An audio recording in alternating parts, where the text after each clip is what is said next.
2 million people have died. Millions remain homeless. 3 decades of civil war and resisting Sharia law have ended, bringing new hope for the people of Sudan. For 30 years, CBN News has reported extensively in order to raise awareness of their plight. Our stories inspired American Christians to provide much-needed help.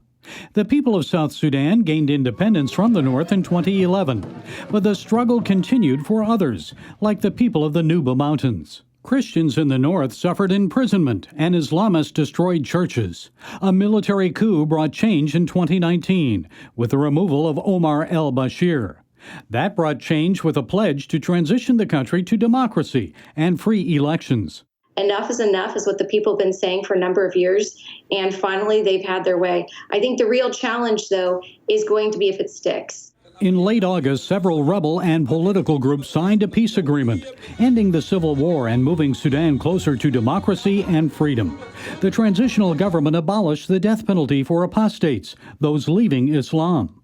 Also, the government moved to separate the state from religion. That means Islam is no longer the basis of law in Sudan. The Voice of the Martyrs, Todd Nettleton, says Sudanese Christians feel they now have a window of opportunity for ministry. Their attitude is, we don't know how long this window is going to stay open. So right now it's open. Let's go 100 miles an hour and minister and work on behalf of the kingdom of Christ.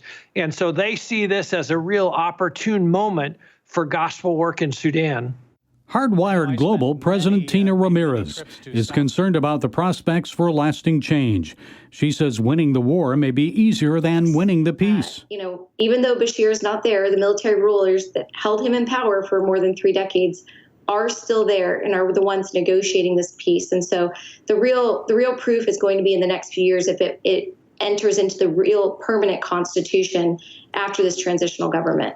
The Trump administration is promising millions of dollars in investment and development to encourage the democratic shift. Before that can happen, however, Sudan must not be designated as a state sponsor of terror. The U.S. has brokered a deal that would drop Sudan from the terror list once it pays a $335 million settlement to victims of the 1998 attacks on the U.S. embassies in Kenya and Tanzania. That deal is currently stalled in the U.S. Senate. Meanwhile, Nettleton says Christians need to keep praying for Sudan. Our former Africa Regional Director, Peter Yasik, was imprisoned in Sudan for 14 months. Many people, because of his story, prayed for that country. And I wonder if some of what we're seeing now is the fruit of those prayers. We need to keep praying that this transition will go forward peacefully and that our Christian brothers and sisters, their rights will be respected under the ultimate new government of Sudan. Gary Lane, CBN News.